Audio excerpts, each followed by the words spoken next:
Welcome back to Albany County Fasteners, Fasteners 101. I'm Bob, and today I'm going to show you how to strip some wire with just a lighter.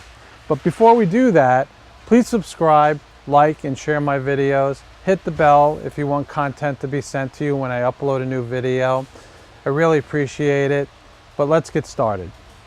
So I have here a piece of wire, and you'll see a lighter.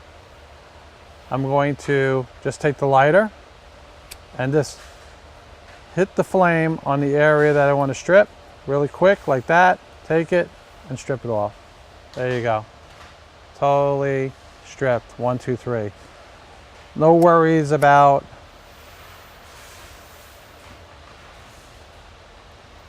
cutting the wire with a stripper.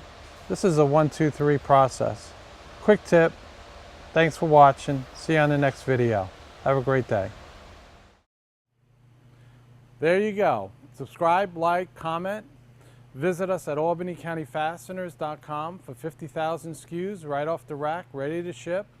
We look forward to seeing you in our next video.